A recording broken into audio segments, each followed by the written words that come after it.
Welcome to our YouTube channel education with fun. आज हम लोग पढ़ने जा रहे हैं Macavity the mystery cat. It is one of the famous poem by T S. Eliot. तो अगर अभी तक आप लोगों ने हमारा चैनल को सब्सक्राइब नहीं किया तो सबसे पहले चैनल को सब्सक्राइब करें और अगर वीडियो पसंद आए तो लाइक और शेयर जरूर करें। So let's begin. Macavity the mystery cat by T S. Eliot. First of all, I will discuss introduction to the poem. Thomas Stearns Eliot, born on September 26, 1888, was an essayist, a critic, a playwright, and one of the well-known poets of the 20th century. इस poem के जो poet हैं T.S.. Elliott, उनका जन्म 26 सितंबर 1888 को हुआ था। वो एक एसेइस्ट हैं, क्रिटिक हैं, प्लेराइट हैं और बहुत ही जाने माने 20th सेंचुरी के पोएट हैं, कवि हैं। He won the Nobel prize for literature in 1948। उन्हें बहुत से अपने क्रिएशन के लिए नोबेल प्राइज़ भी मिला 1948 में। और जो पोएम आज हम लोग डिस्कस करने जा रहे हैं मैकेविटी द मिस्ट्री कैट, उसमें टी.एस. एलियट ने मिस्ट्री कैट के बारे में बताया है जिसका नाम मैकेविटी है। T S. Eliot sketches a mystery cats evil characteristics. इसमें उस मिस्ट्री कैट का जो बुराई है उसके बारे में वो बताए हैं। He uses this humorous poem using the cat to refer to a human criminal who is wicked and fast. जैसा कि हमने पहले बताया, T S. Eliot is a critic writer. वो इस ह्यूमरस पोएम मीन्स इस मज़ेदार पोएम को इस प्रकार लिखे हैं जिससे वो एक कैट की मदद से वो ह्यूमन क्रिमिनल को रेफ़र कर रहे हैं, ह्यूमन क्रिमिनल को बता रहे हैं कि किस प्रकार वो कितना बदमाश होता है, कितना चालाक होता है और कैसे वो क्राइम करके बिल्कुल ही भाग जाता है बिना कोई सबूत छोड़े।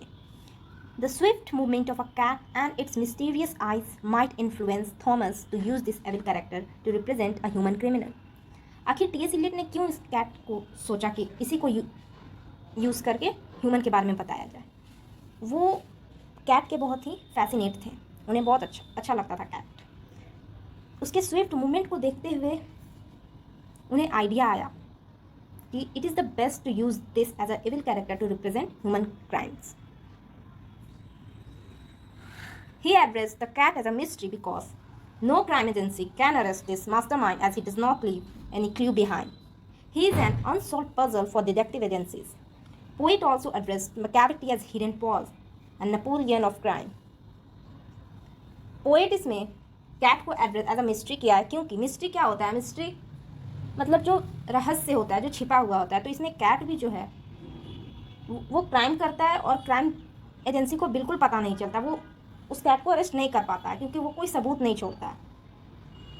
वो बिल्कुल अनसॉल्व पजल है डिटेक्टिव के लिए, क्योंकि आज तक जो डिटेक्टिव एजेंसीज है वो मिस्ट्री कैट मैकेविटी को पकड़ नहीं पाया है। So now let us analyse the poem. Poem Macavity the Mystery Cat by T.S. Eliot. Macavity is a mystery cat. He is called the Hidden Paw, for he is the master criminal who can defy the law. He is the bafflement of Scotland Yard, the flying squad despair, for when there is the scene of crime, Macavity is not there. The first stanza starts with the name of the mystery cat Macavity. जैसा कि हमने देखा poem का first stanza में सबसे पहले poet ने mystery cat का नाम रिवील किया है, इसका नाम है Macavity. This cat is known by the name Hidden Paw because he is a mastermind in crime who never gets caught. इस कैट को पोएट ने हिडन पॉ के नाम से भी बताया है। हिडन पॉ क्यों बोला? पॉ मतलब पंजा। ये मिस्ट्री कैट जो है, मैकेविटी जो है, जहाँ भी क्राइम करता है, it is a male cat, okay. जहाँ भी क्राइम करता है वो बिल्कुल नहीं पता चल पाता है, मीन्स अपना पंजा का निशान भी वो वहाँ नहीं छोड़ता है, इसीलिए कहा गया हिडन पॉ। He is a criminal who disregards the law. Even the detective specialized agencies of the world, like the Scotland Yard and Flying Squad, are hopeless and helpless that they could not catch this wicked cat. Macavity जो है, बिल्कुल Macavity एक criminal है जो कोई भी rule को follow नहीं करता है और उसका डिसरिगार्ड करता है, डिसओबे करता है। Even the detective specialized agencies, बहुत बड़े बड़े जो इन्वेस्टिगेटर्स हैं वो भी आज तक इसे पकड़ नहीं पाए, वो भी परेशान हैं, वो भी हेल्पलेस हैं। यहाँ पे स्कॉटलैंड यार्ड, फ्लाइंग स्क्वाड, ये दोनों जो नाम है वो डिटेक्टिव एजेंसीज का नाम है, okay, that they could not catch this wicked cat, इसलिए वो परेशान है कि वो इस बदमाश कैट को पकड़ नहीं पाए हैं।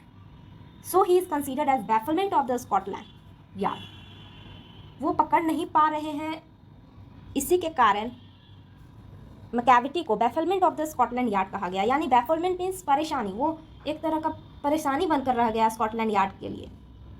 And when they reach, Macavity is too smart to be ever caught and he would not be there at the crime spot. कुछ भी क्राइम हुआ तो एजेंसी वहाँ पहुँचा तो मैकेविटी इतना स्मार्ट है कि वो नहीं पकड़ाता है, वो उनके पहुँचने के पहले ही वहाँ से भाग जाता है। यहाँ पर कुछ मीनिंग है, वो आप लोग नोट करना चाहते हैं तो कर सकते हैं, ऐसे मैं बता देती। डिफाई, डिफाई मीन्स होता है टू डिसओबे और to ignore. Bafflement, bewilderment means estrangement, means frustration, परेशानी। Scotland Yard and flying squad investigative agencies है। डिस्पेयर, होपलेस और helpless. Now next stanza, Macavity, Macavity, there is no one like Macavity, has broken every human law, he breaks the law of gravity. His powers of levitation would make a fakir stare, and when you reach the scene of crime, Macavity is not there. You may seek him in the basement, you may look up in the air, but I tell you once and once again, Macavity is not there. In the second stanza, the poet again reminds his reader about distinguished characteristics of Macavity, that he is unique. फिर से poet Macavity के बारे में बताते हैं कि Macavity is unique, वो बिल्कुल अलग है। He not only breaks the human laws, but also the laws of nature. ये सिर्फ ह्यूमन के ही लॉ को नहीं तोड़ता है, ह्यूमन के ही लॉ को नहीं इग्नोर करता है, जो ह्यूमन बनाया सिर्फ वही नहीं, जो नेचर ने लॉ बनाया उसे भी वो तोड़ देता है, उसे भी वो फॉलो नहीं करता है। नेचर का लॉ वो कैसे फॉलो नहीं करता है? He can float in the air without any support and thus breaks the gravitational law of nature. वो बिल्कुल हवा में उड़ता है, वो भी बिना किसी सपोर्ट के, जो कि पॉसिबल नहीं है। तो इस कारण से हम कह सकते हैं कि वो ग्रेविटेशनल लॉ ऑफ नेचर को फॉलो नहीं कर रहा। It is said that fakirs have some magical powers but even they look at him in surprise as his levitation is so magical that it amaze any fakir when one roughs weight. तो फकीर यानी कि जो बहुत ज्ञानी होते हैं, जिनके पास मैजिकल पावर्स होते हैं, वो, लेकिन उनके पास मैजिकल पावर होते हुए भी वो भी मैकेविटी को बिल्कुल घूरते हैं कि आखिर ये ऐसे कैसे कर लेता है। फकीर भी मैकेविटी को नहीं समझ पाते हैं। When one rushes to the crime scene, Macavity is not there. और जैसे ही कोई क्राइम सीन पे अगर जब पहुंच जाता है, क्राइम होने के बाद जब पहुंचता है क्राइम सीन पर, तब वहाँ पर मैकेविटी नहीं होता है। He is found neither in the basement that is under the earth and nor is he in the air that is the sky. Thus we can say that he outweighs the one-stop investigation agencies. फिर से poet बोलते हैं कि वो ना ही basement में पाया जाता है, यानी कि अर्थ ज़मीन के अंदर भी नहीं पाया जाता है, और nor he is in the air, यानी कि आसमान में भी वो नहीं पाया जाता। तो हम लोग कह सकते हैं कि वो वर्ल्ड के टॉप इन्वेस्टिगेशन एजेंसीज को चकमा दे देता है, चकमा देकर भाग जाता है। इसमें कुछ वर्ड्स का लेविटेशन मीन्स होता है act of taking of. Act of taking of means बिल्कुल फरार हो जाना, उड़ जाना, ठीक है। फ़कीर, मॉन्क, यानी जिसके पास मैजिकल पावर्स होते हैं, सन्यासी, उसे बोलते हैं फ़कीर। Basement, under the ground. Now next stanza, Macavity is a ginger cat. He is very tall and thin. You would know him if you saw him, for his eyes are sunken in. His brow is deeply lined with thought. His head is highly domed. His coat is dusty from neglect. His whiskers are uncombed. He sways his head from side to side with movements like a snake. And when you think he's half asleep, he is always wide awake. In the third stanza, the poet describes the physical characteristics of Macavity. Third stanza में poet Macavity के physical characteristics के बारे में बताते हैं। Macavity दिखता कैसा है बाहर से। The poet calls him a ginger cat as Macavity is tall and thin. Poet उसे जिंजर कैट बोलते हैं क्योंकि Macavity लंबा लगता है और पतला लगता है। जिंजर यानी अदरक, अदरक जिस प्रकार रहता है बिल्कुल उस तरह का ये Macavity कैट है, बिल्कुल पतला सा और बिल्कुल लंबा सा कैट है ये। He can be recognized by his eyes which are deeply sunken in. He has lines on his forehead and has a domed head. उसका जो आईब्रो है, उसका जो आइज़ है वो बिल्कुल अंदर धंसा हुआ है, deeply sunken in. He has lines on his forehead and has a domed head. Domed means circular, गोल सा हेड है उसका। Thus the poet says that Macavity is always full of his criminal thoughts. उसके forehead पर line दिखता है, okay, line दिखता है, तो इसी कारण वो कहते हैं कि Macavity जो है पूरे टाइम क्रिमिनल थॉट्स सोचते रहता है. His eyes are so sharp and alert on the crime spot. और वो बिल्कुल सतर्क रहता है, बिल्कुल सतर्क रहता है क्राइम स्पॉट पे कि अगर कोई चेक करने आए तो उसे भागना है. His body is dusty and his whiskers are not combed as he does not care about his cleanliness. उसका जो बॉडी है वो बिल्कुल डस्टी है, उसका हेयर्स विस्कर्स जो है वो बिल्कुल झाड़ा हुआ नहीं रहता है, बिल्कुल अनकॉम्ड है. ऐसा क्यों है?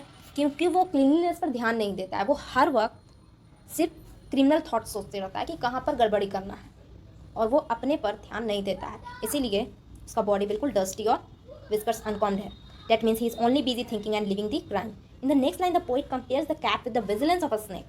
In the very next line, the poet compares the cat with the vigilance of a snake. Poet जो है फिर कैट को स्नेक से कंपेयर करता है. स्नेक से क्यों कंपेयर करता है? क्योंकि वो बिल्कुल स्नेक के जैसा अपना बॉडी को, अपने हेड को मूव करता है. As snakes are so attentive to the surrounding, in the same way Macavity swings his head side to side to smell any danger. One can mistake any danger. Okay? Snake से compare इसीलिए किया गया है क्योंकि जिस प्रकार snake बिल्कुल attentive होता है अपने सराउंडिंग के प्रति, वैसे ही ये जो Macavity है वो भी अपने हेड को बिल्कुल इधर से उधर स्विंग करते रहता है कि कहीं पर कोई खतरा तो नहीं है, कोई आ तो नहीं रहा है. One can mistake him to be asleep, but he's wide awake. अगर कोई देखे तो लगेगा कि वो सो रहा है, लेकिन आधा सो रहा है, लेकिन नहीं, वो बिल्कुल जागा हुआ रहता है. थोड़ा सा भी कुछ होने पर तुरंत वो सतर्क हो जाता है. Sunken means buried. कुछ note word meanings. Sunken, buried, domed, rounded means spherical means circle. Neglect, to ignore. Neglect ignore करना. विस्कर्स, ब्रिसल्स, बाल के जैसा जो होता है. Sways, to move to and fro. To and fro motion physics में भी पढ़ा हुआ. स्वेज मीन्स हवा में इधर उधर हिलना, हिलाना. Next paragraph, next stanza. Macavity, there is no one like Macavity, for he is a fine and sullen shape, a monster of depravity. You may meet him in by street, you may see him in the square, but when a crime is discovered, then Macavity is not there. In the fourth stanza, again the poet calls the cat name 3 times, as the poet tries to accentuate the uniqueness of the cat. फिर से fourth stanza में poet Macavity cat के नाम को 3 बार लिए. क्यों ऐसा किए? वो ऐसा इसीलिए किए, वो रीडर्स को बताना चाहते हैं Macavity कैट के यूनिकनेस के बारे में. उसमें क्या ऐसा यूनिकनेस है इसके बारे में वो बताना चाहते हैं. वो बोल रहे हैं Macavity is a devil in the form of a cat. Macavity जो है कैट के रूप में एक डेविल है, एक मॉन्स्टर है, डेमन है, मीन्स बुराई का प्रतीक है, वो राक्षस है. He is a monster of wickedness. बुराई का राजा है, बुराई का monster है. He says that one can see Macavity anywhere easily, may it be in the street or in a square, but whenever you find him in order to punish him for any of his crimes, he cannot be found anywhere. इसमें कहा जा रहा है कि poet कहते हैं कि Macavity को ऐसे कहीं भी देखा जा सकता है, चाहे वो स्ट्रीट में हो, चाहे वो किसी भी स्क्वायर में हो. स्क्वायर यानी कि प्लेस, कहीं भी हो वो आसानी से दिखा जा सकता है, कोई भी उसे देख सकता है. लेकिन अगर उसके पनिशमेंट की बात आती है, यानी कि क्राइम हो गया है, क्राइम इन्वेस्टिगेटिंग एजेंसीज आए हैं कि कौन क्राइम किया है, उसे पनिश होगा, तब उस वक्त वो कहीं भी नहीं पाया जाता है. इसमें कुछ वर्ड्स है. फाइंड मीन्स डेविल यानी कि राक्षस. फेलिन आप लोग को पता होगा या नहीं, कैट का साइंटिफिक नेम होता है फेलिस, तो उसी से है feline. Monster, demon means devil. Depravity means criminality. Now next stanza. He is outwardly respectable. They say he cheats at cards, and his footprints are not found in any file of Scotland Yards. And when the lard is looted, or the jewel case is rifled, or when the milk is missing, or another tax being stifled, or the greenhouse glass is broken, and the trail is past repair, there is wonder of the thing, Macavity is not there. In the fifth stanza, the poet gives an example of some of Macavity's unseized crimes. Fifth stanza में poet जो है वो Macavity के अनसीज्ड crimes को बताए हैं. अनसीज्ड crimes means वैसा crime जो पकड़ाया ही नहीं है. वैसे Macavity का कोई भी क्राइम इन्वेस्टिगेटिंग एजेंसीज नहीं पकड़ पाए हैं, और वो किस किस तरह का क्राइम किया है उसके बारे में बताया गया है। The cat plays the cheating card so clean that he might be respected. वो इतना सफाई से वो चीटिंग करता है कि उसके लिए उसको रिस्पेक्ट मिलना चाहिए कि ये आखिर ऐसे कैसे कर लेता है। दो he has committed so many crime, his name is not in the police file. सबको पता है कि वो बहुत सारा क्राइम किया है, लेकिन उसका नाम तक पुलिस फाइल में नहीं है। He has executed crimes like looting food and jewel. He is the one who is involved in missing milk and Peck is the dog choking. वो बहुत सारे क्राइम किया है, जैसे कि looting food and jewel. Food का जो चोरी हुआ, जेवेल का जो चोरी हुआ, सारा क्राइम मैकेविटी ही किया। मैकेविटी ही है जो इन्वॉल्व है किसमें, मिसिंग मिल्क में। मिल्क गायब कैसे हुआ उसमें भी मैकेविटी का ही हाथ है। अब पेकिस यहाँ पे एक पेकिस डॉग के बारे में बताया गया है। वो भी अगर परेशान है, सफोकेट कर रहा है, सफ़र कर रहा है, तो वो उसके पीछे का भी जो कारण है वो मैकेविटी ही है। He is also behind the breaking up of greenhouse glass and other architecture, but when the crime is discovered, McCavity is not there. McCavity ही है। अगर ग्रीन हाउस ग्लास टूटा है उसके पीछे भी मैकेविटी का ही हाथ है, और कोई भी आर्किटेक्चर टूटा है उसके पीछे भी मैकेविटी का हाथ है। लेकिन जैसे ही वो क्राइम होता है तो मैकेविटी वहाँ पर नहीं होता है। यानी कि जब भी चेकिंग के लिए आया जाता है क्राइम के बाद तो मैकेविटी वहाँ पर नहीं होता है। यानी कि मैकेविटी बिल्कुल ही फास्ट एंड फ्यूरियस है, वो भी तुरंत क्राइम करके भाग जाता है। यहाँ पे कुछ वर्ड मीनिंग्स है, उसे नोट आप लोग कर सकते हैं। लार्डर यानी कि स्टोर रूम है, एक स्टोर का जगह, ओके। प्लेस भी कह सकते हैं। लूटेड यानी रॉब करना, यानी कि चोरी करना, ओके। लूट लेना, लूटेड बिल्कुल सिंपल है, हिंदी जैसा हो गया, लूटेड लूट लेना। राइफल ग्रैब्ड मीन्स कब्जा कर लेना। टेक बताया पेकिस डॉग के बारे में। स्टिफल यानी सफोकेट करना, सफ़र करना। ट्रेलिस एक फ्रेमवर्क है, okay. This stanza is over, next stanza. And when the Foreign Office find the treaties gone astray, or the Admiralty lose some plans and drawings by the way, there may be a scrap of paper in the hall or on the stair, but it's useless to investigate. McCavity is not there. यहाँ पर McCavity का spelling गलत है, ये में होगा। And when the loss has been disclosed, the Secret Service say it must have been McCavity, but he is a mile away. You will be sure to find him resting, or a licking of his thumbs, or engaged in doing complicated long division sums. In the sixth stanza, the poet enlightens on the cat breaking all laws. Sixth stanza में poet जो है वो प्रकाश डालते हैं किस चीज़ पर, किस किस तरह से वो लॉज को तोड़ा है Macavity. When the foreign officer finds that the treaty is broken or the police lose some plans and drawings, they may find the paper pieces later in the hall or on the stairs.